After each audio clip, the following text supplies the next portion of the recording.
तृतीय खंड अध्याय 15। श्री गणेशाय नमः। श्री सरस्वते नमः। श्री गुरुभ्यो नमः।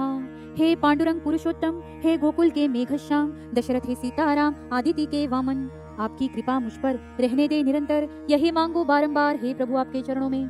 आपकी कृपा के सहारे जा सकूंगा उस किनारे, सगे एवं संबंधी सारे आप ही माता पिता, विस्तारों का विस्तार बेल बढ़ने लगी अपार, द्वितीय खंड को साकार 14 फल देकर, इस लीलामृत का लेखन हुआ आपकी कृपा के कारण, ऐसी ही रखे कृपा भगवन इस दास नरेंद्र पर। 14 अध्यायों का लेखन किया सिद्धेश्वर को अर्पण, 15वें अध्याय का आरंभ भगवन करूंगा आपकी आज्ञा से। मंगलवार दिन 8 अक्टूबर सन 2013 पर निवे बुद्रुक सिद्धेश्वर है मेरे साक्षी को। पिछले अध्याय में लिखा वचन, ऐतरेय का उपदेश महान, माता का किया समाधान नरदेह संबंध में। नारद जी ने इस उपदेश को प्रदान किया कृष्ण भक्त अर्जुन को, स्कंद पुराण में रचा है जो वही लिखा श्रोताओं। इस अध्याय में वामन पुराण, अदिति से जन्मे वामन, बलि को बनाया पाताल का राजन और स्वयं द्वारपाल बने। ब्रह्मदेव पुत्र कश्यप को 2 पत्नियां थी उनको, दिति कहते एक को, दूसरी को अदिति। दिति एवं अदिति सगी बहनें, दक्ष राजा प्रजापति ने दी दोनों कन्याएं उन्होंने कश्यप मुनि को। दिति को जितनी संतान हुई वो सभी दानव भई, अदिति की संतति हुई ऋषि पुत्र। दिति अत्यधिक क्रोधी थी, अविचार से व्यवहार करती, देवताओं से द्वेष करती हमेशा। हिरण्याक्ष हिरण्यकशिपु उसको 2 पुत्र थे, दिति को वज्रंग नामक पुत्र को भी जन्म दिया था उसने। हिरण्याक्ष हिरण्यकशिपु का वध हुआ था दोनों का, लेने प्रतिशोध उसका दिति ने किया घोर तप सामर्थ्य से दिति को वज्रांग नामक पुत्र हुआ उसको, वही ले इस प्रतिशोध को, ऐसी इच्छा थी उसकी। उसी प्रकार वज्रांग ने देवताओं को किया पराभूत उसने, एवं उसके पुत्र तारकासुर ने लिया देवताओं से बैर। दिति इस प्रकार रखती ईर्षा देवताओं के प्रति, और उसकी बहन अदिति थी ईश्वर प्रेमी। अदिति से जो जन्म लिए वे ईश्वर भक्त हुए। दोनों बहनों के पुत्र क्यों हुए? विरोधी स्वभाव के। यहाँ अवश्य ध्यान देना, दिति पुत्रों का राक्षस होना। दिति को अगर ऋषि पत्नी माना तो पुत्र ऐसे क्यों? आध्यात्मिक शास्त्र है कहते, हम जैसे संस्कार है देते, संतान उसी प्रकार ढलते स्वभाव एवं आचरण से। इसलिए संस्कार है महत्व का, लौकिक शिक्षा के समान इसका आध्यात्मिक मार्गदर्शन का महत्व रखवाए ध्यान में। अगला चरण देखे कथा का, इंद्र एवं अन्य देवताओं का जन्म हुआ इन सबका अदिति के गर्भ से। हिरण्याक्ष और हिरण्यकशिपु दोनों देवताओं के विरोधी जानो, वज्रांग भी पूरक मानो कष्ट देने देवताओं को। इंद्र से राज्य छीना, प्रत्येक देव दिशाहीन बना, बड़ा असहाय जीवन जीना, दुख होता अदिति को। अदिति थी भक्त विष्णु की, उसने प्रभु से शिकायत की, मेरे पुत्रों को कष्ट देती यह दैत्य जाति। दिति एवं उसके पुत्रों को प्रभु सद्बुद्धि दे, उनको कोई कष्ट न हो सबको, क्योंकि वो भी मेरे ही पुत्र। सुनकर उसकी प्रार्थना प्रसन्न हुए लक्ष्मी रमणा। सौतेले पुत्रों के लिए वात्सल्य रखना आसान कार्य नहीं, फिर भी यह कठिन कार्य हुआ तुमसे, इसलिए प्रसन्न हो तुमसे, जन्म वामन नाम से तुम्हारे उदर से लूंगा। अदिति कहे ईश्वर, ब्रह्मांड नायक की सेवा का अवसर यह योग प्राप्त हो अगर, अहो भाग्य मेरे। प्रभु कहे जो भी क्रोध द्वेष से, ईर्षा अहंकार और दंभ से अपने को दूर रखता इन सब से, मुझे प्रिय वह भक्त। कष्ट किसी को न दे वह, माता पिता की सेवा करे वह, सत्पुरुषों के संग रहे वह, भक्त प्रिय मुझे। जो समस्त प्राणी हित चाहता, जल और अन्न दान करता, उस पर मैं प्रसन्न होता स्वयं नारायण। तुम माता करो अब तपस्या, जिससे पूर्ण होगी तुम्हारी आशा, पूरी करूंगा आपकी अभिलाषा दुष्टों को दंडित कर। प्रभु हुए अंतर्धान, अदिति ने किया अनुष्ठान, योग्य समय हुआ जन्म श्री हरिवामन का। श्रोताओं यहाँ यह लो समझकर, सात्विक संतान चाहते हो अगर, तो बढ़ाओ सत्व गुण अपने भीतर हर मनुष्य। वर्तमान समय का कहे विज्ञान, उत्तम गर्भ से चाहिए संतान, तो माता बढ़ाए सत्व गुण संस्कार कर अपने पर। इसलिए गर्भवतियों पर किया जाता संस्कार उन्हें दिया जाता, शिक्षित परिवारों में पाया जाता यह प्रकार शहरी भागों में। संस्कार रूपी अमृत को देना चाहिए अखिल मानव जाति को, हो प्रभावी अगली पीढ़ी को संस्कारित होने हेतु। समाज की यह आवश्यकता है, मानवता रूपी अमृत बहे, जो समाप्त होता दिखता है समाज से। लड़ने भ्रष्टाचार दृष्टाचार से, सुसंस्कारित करो उसे, तब आचरण करेगा मानवता से, सुसंगत हो मनुष्य। दानव कोई अन्य न थे, मनुष्य जैसे ही मनुष्य ही थे, प्रकृति से संस्कार शून्य थे, इसीलिए हुए राक्षस। इसलिए देखते हैं बलि आख्यान, जिसके लिए प्रभु हुए वामन, दुर्गुणों का उसके करहनन, पाताल का राज्य दिया। कश्यप ऋषि की दूसरी पत्नी दिति, जो देवताओं से द्वेष करती, हुई राक्षसों की उत्पत्ति उसके द्वारा। 3 पुत्र दिति के, हिरण्याक्ष हिरण्यकशिपु व वज्रांग नाम के, अत्यंत क्रूर स्वभाव के दानव वे। हिरण्यकशिपु था देवताओं का पराक्रमी शत्रु उनका, रात दिन करता देवताओं का द्वेष मन से। उसके पुत्र का नाम प्रहलाद था, वह भगवान विष्णु का भक्त था, तथा प्रहलाद के पुत्र का था नाम विरोचन। इस विरोचन को बलि नामक पुत्र हुआ उसको, पराक्रम एवं परोपकार की जिसको कोई कमी नहीं थी। बलिया ने परोपकार, बलिया ने औदार्य, बलिया ने पालनहार सारी प्रजा का, प्रथम लक्ष्य प्रजाहित में, पश्चात स्वयं को देखा जिसने, ऐसी वृत्ति राक्षस कुल में निर्माण होना असंभव। प्रजा को ही देवता मान, उनकी सेवा ही पूजा समान, सुखी रहे उनका जीवन, यही करे प्रयत्न। इसीलिए था प्रजा का दुलारा, ऐसा राजा ना हुआ दोबारा। प्रार्थना प्रजा द्वारा की जाती लंबी आयु की, वह कभी द्वेष न करता, देवताओं से ईर्ष्या न रखता। हिरण्यकशिपु जैसा नहीं था ईश्वर द्वेष्टा। पितामह विरोचन भी देवों का अहित करता, वह भी प्रयत्न करता सभी कष्ट देने के लिए। ऐसा न था स्वभाव बलि का, सभी देवी देवताओं का सम्मान करता, सबका अति सात्विक। सारे स्वर्ग में बजता डंका उसके नाम का, सभी देवताओं का चलता व्यवहार सम्मान से। उसने अनेक यज्ञ हवन के, यज्ञों में देवता भी आए। दानव यज्ञ से जो फल पाए वह होते बुरे, परंतु बलि ने जो किए समस्त प्राणियों के सुख के लिए, उसके द्वारा जीतने हुए यज्ञ पृथ्वी पर। राजा था अखंड पृथ्वी का, बलि सम्राट सबका, छोटे छोटे राजाओं का स्वामी बल। राजा प्रहलाद के पश्चात का बलि था दानवों का, डंका जिसके नाम का बजता त्रिभुवन में। दैत्य गुरु दानवों का, शुक्राचार्य नाम उसका, महान ऋषि उस समय का, पर सोच विध्वंसक। एक बार स्वर्ग में उसका इंद्र से हुआ अपमान शुक्राचार्य का, लेने प्रतिशोध उसी का, करता देवताओं से द्वेष। जैसे पानी में पानी मिलता, वैसे ही स्वजातीय मनुष्य एक दूसरे से मिलता। इस नैसर्गिक परंपरा का कोई उपाय नहीं। जो क्रूर विचार रखते उन राजाओं को राक्षस कहते, इसलिए उनके राज्य हुए दैत्यों के जा मिले शुक्राचार्य से। शुक्राचार्य संजीवनी विद्या जानता, मंत्र युक्त पानी डालता, इससे दैत्यगण जीवित होता, पुनः कष्ट देता। शुक्राचार्य महान तपस्वी, जप तप करोड़ों किए मनस्वी, जिससे प्राप्त हुई प्रभावी मंत्र शक्तियाँ। एक बार देवताओं से युद्ध में दैत्यों की हुई पराजय उसमें, इसलिए तपस्या की कैलाश पर्वत में शिव की शुक्राचार्य ने।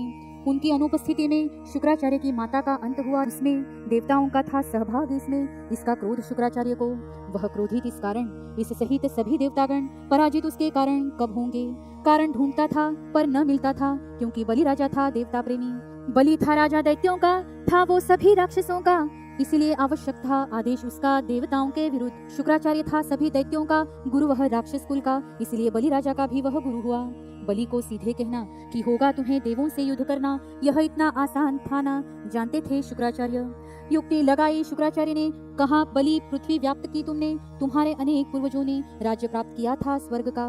तुम बनो सम्राट त्रिभुवन के, यही विचार सभी दानवों के, उनकी इच्छा का सम्मान करके तुम तक पहुंचाया समाचार। तुम्हारे पितामह प्रहलाद ने पाया स्वर्ग का राज्य, उन्होंने तप सामर्थ्य से बने स्वर्ग के राजा। अंत में इंद्र से युद्ध में पराजित हुए, जिसमें छोड़ दिया युद्ध में स्वर्ग का राज्य। उसी युद्ध में मेरी माता का वध हुआ, जिसमें यह ज्ञात है तुम्हें, तब मैं था तपस्या में। देवताओं ने इतना बुरा किया, बृहस्पति ने मेरा रूप लिया, और तुम दानवों को दिया गलत रास्ता जीने का। मैं आया तपस्या समाप्त कर, दैत्यों से प्रत्यक्ष मिलकर तुम सबको सत्य बताया फिर कि यह बृहस्पति है। तब भी ना तुमने स्वीकार किया, मेरा स्थान बृहस्पति को दिया। जब उसने पलायन किया तब तुम्हें सत्य का ज्ञान हुआ। दानवों के जो कुल में आते वे स्वर्ग का राज्य न पाते, ऐसी क्यों नियति लिखवाते, यह ना समझे मुझे। हे राजन देखो सोचकर, आने वाली पीढ़ी यह कहकर हमारा वंशज था कायर, दुत्कारेंगी बलि तुम्हें। अगर देवताओं से डरते हो तुम तो युद्ध ना करेंगे हम, पकड़ेंगे उनके चरण कभी भी। युद्ध में हानि होती इसलिए माने न मती, इस कायरता से कभी जीत नहीं सकता। तुम अपना विचार करो, अपना निर्णय दैत्यों से कहो, तुम्हारे आदेश का सम्मान हो, यही मेरी इच्छा। शुक्राचार्य ने किया बलि को उपदेश इतना उसको, सात्विकता भंग करने को प्रवृत्त किया। बलि लगा सोचने को, जीता है सिर्फ पृथ्वी को, जितना है त्रिभुवन को आवश्यक। इसलिए बुलाया दैत्यों को, पूछा जितना है त्रिभुवन को, यही चाहिए था दैत्यों को युद्ध करना। मूल स्वभाव तमोगुण का, विवाद और युद्ध करने का, शांति से न जीने का और ना ही जीने देने का। स्वभाव अनुसार आचरण अपेक्षित है हर क्षण, दानवों से शांत वातावरण कहाँ अपेक्षित। बलि को परमाश दानवों का विलंब है आपके आदेश का, कराएंगे पलायन देवताओं का स्वर्ग से। बलि राजा तैयार हुआ, शुक्राचार्य प्रसन्न हुआ, सिद्ध उसका प्रतिशोध हुआ, अवसर मिला अपने आप। गुरु शुक्राचार्य इस पर अति प्रसन्न होकर करने लगा जय जयकार राजा बलि की। तब बलि ने आक्रमण किया, देवताओं को परास्त किया, अनेक देवताओं ने पलायन किया युद्ध से। असुरों को आनंद हुआ, कई वर्षों के बाद युद्ध हुआ। बलि के नेतृत्व में पहली बार हुआ युद्ध देवताओं से। पश्चात युद्ध होते रहे, साल 6 महीनों में करते रहे, देवता पराजित होते रहे लगातार। श्रोताओं देखो परिणाम संगत का, अविवेकी विचारों का, दुर्जनों के सहवास का होता विपरीत। बलि राजा सात्विक था, शुक्राचार्य अविचारी था, स्वभावानुसार दिखाया था गलत मार्ग। इसलिए हमेशा हम ऐसा करें, जिसकी भी संगति धरे, पूर्ण उसकी पहचान करे कैसा है वह। जिसके विचारों का करते वहन, उसी प्रकार जीते जीवन, उसके विचार को महान, तभी हमारी प्रगति। हमेशा विचारों का एवं सहवास का परिणाम होता तुरंत इनका, इसलिए सावधानी आवश्यक। जिससे भी हम कुछ सीखते वो हमारे गुरु बनते, सलाह किसी भी क्षेत्र की लेते अपने लिए। अनेक कार्य करने के लिए गुरु चाहिए सबके लिए। उन सबकी सलाह ले आगे हम बढ़ते। सलाह लेना गलत नहीं, सलाह से ही होते काम सही। अभ्यास से गलत होता नहीं निर्णय मनुष्य का। सलाह देने वाला मनुष्य को कपटी मतलबी क्रूर उसको, अविवेक अहंकार को धारण न करे वह। गुरु चाहिए स्पष्ट वक्ता, होनी चाहिए हित चिंतकता, वैसे ही दूरदृष्टि का भोक्ता होना आवश्यक है। बलि राजा का नाम कम होने लगा हर धाम, उसके कृत्यों का परिणाम दिखाई दे त्रिभुवन में। रज एवं तम गुणों के कारण बलि के अपराध हुए गहन, अविवेकी हुआ मन, सत्वगुण कम हुआ। युद्ध निरंतर होने लगे तभी जो होते थे कभी कभी, गुरु शुक्राचार्य ने साधी मनोरथ भक्ति। बलि के पूर्व तप का लाभ कि विजयी रहोगे आप, अमर हो जियोगे आप प्रारब्ध में, ऐसे थे वरदान उसको। इसीलिए परास्त न होता किसी को, धीरे धीरे जचने लगा वो असुरों का राजा। इंद्र जैसे देवताओं का देवराज, वैसे यह दैत्यों का दैत्यराज। प्रतिस्पर्धा का ताज पहना दैत्यसुर बलि ने। देवता सारे हताश हुए तब उसके प्रतिबंध के लिए वामन रूप में अवतार लिए बलि को दंड देने। अदिति के गर्भ से जन्म पाया, वामन नाम रखा गया, यह है आपको बताया 29वीं पंक्ति में। वामन का प्रादुर्भाव हुआ जैसे दैत्य निष्प्रभ हुए वैसे, ऐसा हुआ कैसे दैत्यराज विचार करे। उसे हुआ स्मरण पितामह का किया आवाहन, प्रकट हुए उसी क्षण दैत्यराज प्रहलाद। बलि कहे है तात सभी दैत्य गलित गात, क्यों दिखते अकस्मात ना समझे। विष्णु भक्त प्रहलाद ने झट से देखा अंतर ध्यान से, श्रीहरि ने अदिति उदर से जन्म लिया है। उनके इस प्रभाव से तेज और बल से दैत्य वंश का क्षीण होना शक्ति से स्वाभाविक है। तुमने मार्ग गलत लिया, देवताओं से विवाद किया, पुण्य संचय कम किया है बलि अपने अवगुणों से। बलि पितामह से कहता है, हरि अगर इतने पराक्रमी है तो मेरे साथ भी है उनसे पराक्रमी वीर। विप्रचिति शिवी शंभु जंभ, हयाशीर अश्वशिरा प्रवश कुंभ, भंगकार महाहनो वातपी शंभु, ऐसे कितने ही वीर। यह सुनकर प्रहलाद को क्रोध आया बलि पर उनको, क्रोध में कहा उसको विनाश तेरा अटल है। तुम हुए विवेकहीन, वो है ईश्वर नारायण, करेंगे कुलहीन दैत्यों को दंड देकर। मैं स्वयं हुआ दुखी, मेरे ही घर यह संतान हुई, जिसने खोई विवेक बुद्धि, इसकी लज्जा आती मुझे। हे बलि मुझको तुम जैसे क्रूर राक्षस को अपनी प्रपौत्र कहने को उचित न लगे।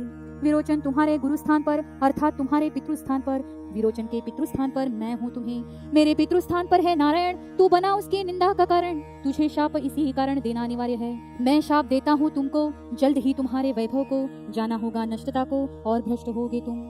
तब दानवराज बलि ने गुरु स्वरूप पितामह को प्रसन्न करने लगा अनेक प्रयत्न करने प्रार्थना कर। बलि कहे पितामह सुने, क्षमा करे हमें, अहंकार और गर्व में था मैं, अक्षम्य पाप घटा मुझसे, ऐसा वर्तन हुआ मुझसे, उसका दंड मिले जैसे मुझे स्वीकार है। मुझे जैसा दुराचारी को शाप जो मिला है मुझको, चाहिए था दंड इस देह को अहंकार उतरने हेतु। कृपा कर क्रोधित न हो, मैं भी शर्मिंदा हूँ, इस अपराध का प्रायश्चित जो भी हो मैं करने तैयार हूँ।